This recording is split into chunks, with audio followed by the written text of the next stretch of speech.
All right, so we're going with the New York Times. I'm Cole Spivey. Bold women scandalize viewers. It's a Sex in the City synagogue style, or Senegal style. Um, okay, by Julie Turkewirz. Let's see if I can. There we go. Dakar, Senegal, in the most controversial scene of Mistress of a Married Man, a hugely popular new television series in Senegal. The show's protagonist, Mariam, dons a daring magenta pantsuit and heads out for a date with a married man, but not before pointing before her belt. "This is mine," she tells her best friend. "I give it to whoever I please." The series, which debuted in January, has quickly reached a Sex and the City level of popularity, setting off a fierce debate over contemporary womanhood in a largely Muslim West African nation that, like most or much of the region, is urbanizing a breakneck speed. The pilot alone has received more than 3 million views on YouTube. And this is coming out of Senegal, or I don't know how to pronounce it. I think it's Senegal or something like that. I'll figure it out later. Now, YouTube, a number nearly equivalent to the entire population of Senegal's capital region. Now, this is in a country, Middle East, okay? And this is getting 3 million hits on YouTube. So they're using YouTube as their chosen television site. Now, in a country where women's sexuality has often been hidden behind a culture of discretion, Miriam's pronouncement, fans say, was nothing short of rebellion. And it fits into a larger movement by women to assert their independence. The show takes on not just feminine desire, but also rape, mental illness, male power, domestic violence, and the jealousies that arise out of polygamy. It is part of a burst of women-driven television or woman-driven television and film production across Africa, in which writers, producers, and actors openly assert female sexuality, challenge traditional gender roles, and present distinctly African stories to African audiences. Okay? Now, there has been pushback from both official source and everyday viewers. In Senegal, a state regulator has threatened a broadcast ban of Mistress of a Married Man, citing content likely to harm the preservation of culture identities. Netflix, which arrived on the continent in 2016, has two women-driven series in the works in Africa. One about a female spy, the other about a girl uncovering her family's secret past. Ghana's growing Gollywood, that's what they call it, Gollywood, scene has several influential female producers. And in Kenya, Rafika, from the director of Wanara Kaya, chronicles a romance between daughters of rival politicians in a country where being gay is illegal. Now think of that. Officials initially banned the film, but it screened to sold-out Nairobi audiences after a judged order, a temporary reprieve. Mistress of a Married Man airs twice a week on YouTube and on the channel 2STV.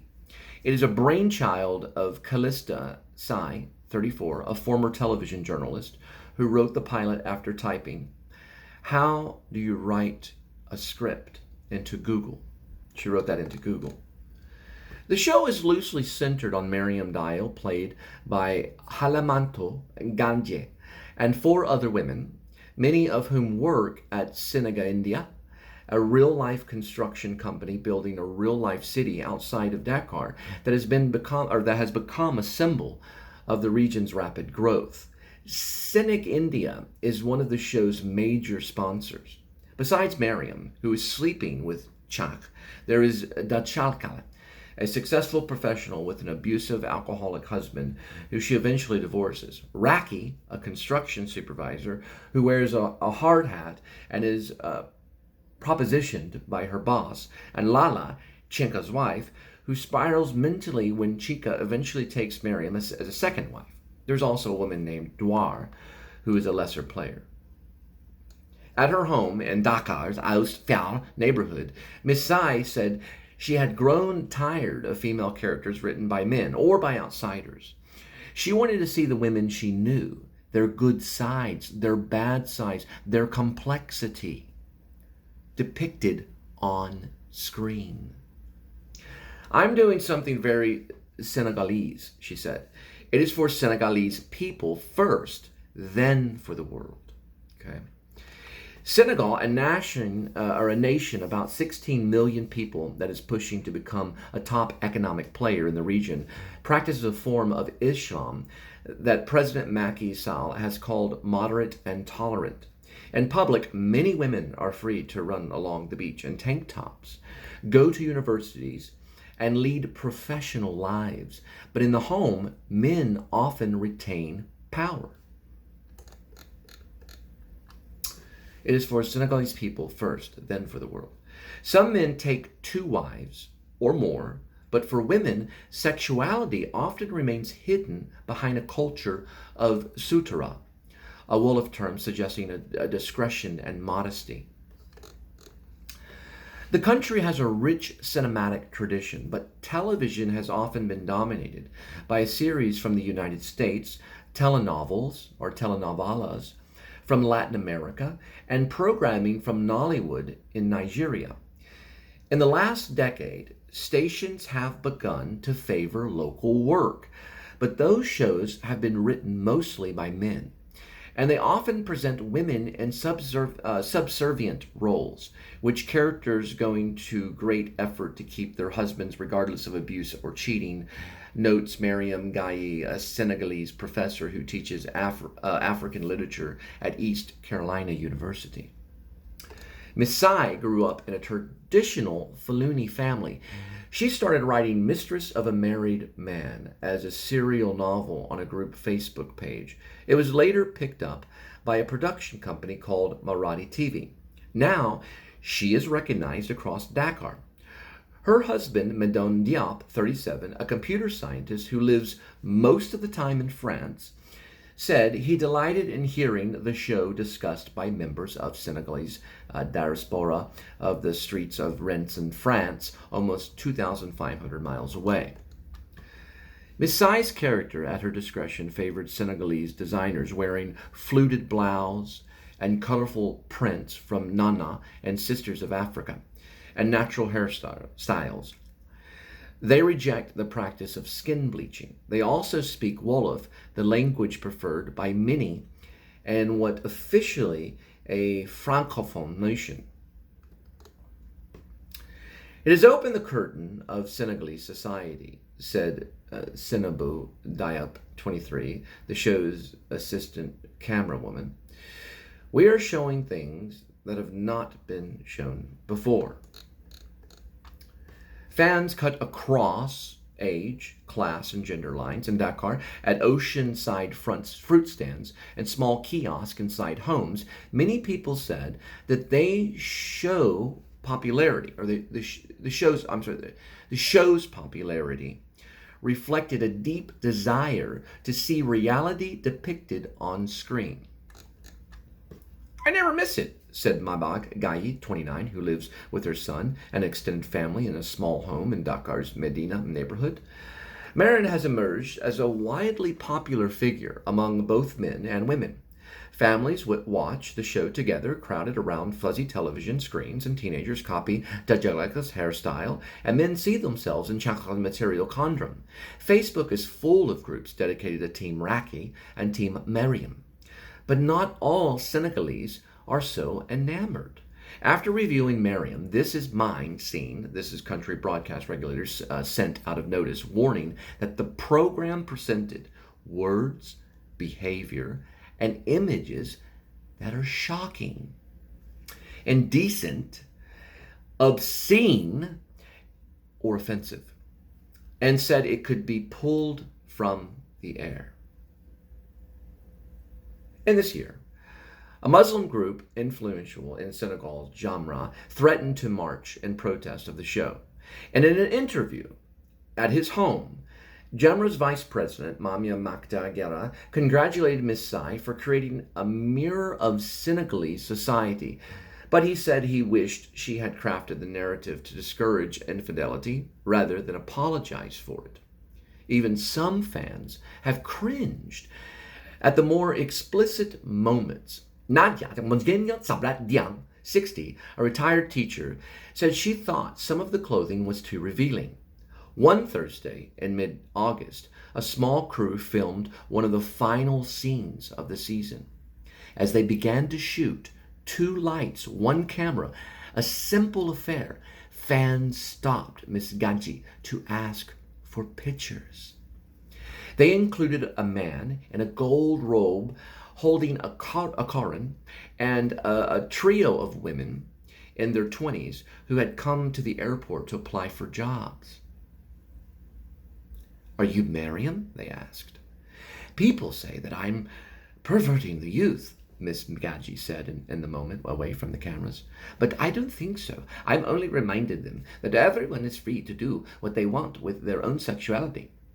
Later, the crew moved to the new city outside Dakar to film more of the show's final scenes. Rakai is about to get married, but first, a friend of her father's wants to tell her a family secret.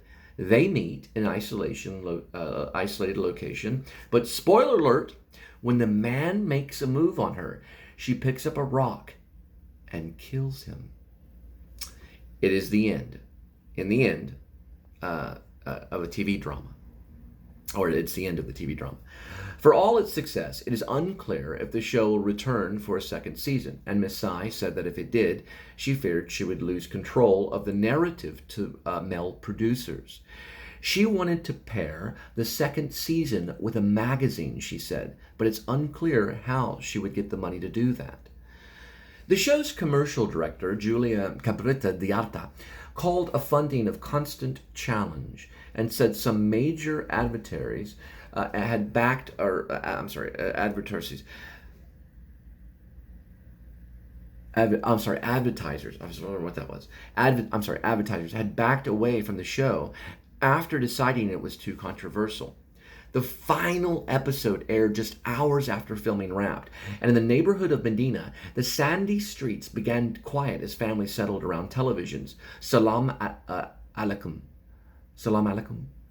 Salam alaikum. Or anyway, neighbors greeted one another. Salam. And as they filed into to living rooms and bedrooms to watch. And one bedroom, Miss Gaia, the 29-year-old fan, took the seat closest to the television. She barely moved her eyes from the characters for the next 70 minutes. "It is so good," she said. "I will miss them and be lonely without them." This is an interesting article that's comparing a Sex and City that's going on right now overseas in a place where homosexuality is outlawed. So it's against the law to be a homosexual in these cities. The article is from the New York Times. I'm going to post it as the New York Times. "Bold women scandalized viewers. It's Sex in the City, Senegal style." So it's way over there. And they got boom mics and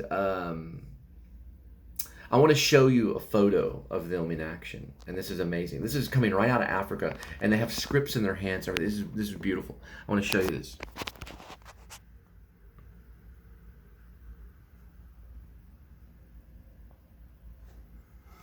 Okay, so there's one of the lead actresses, and she's these.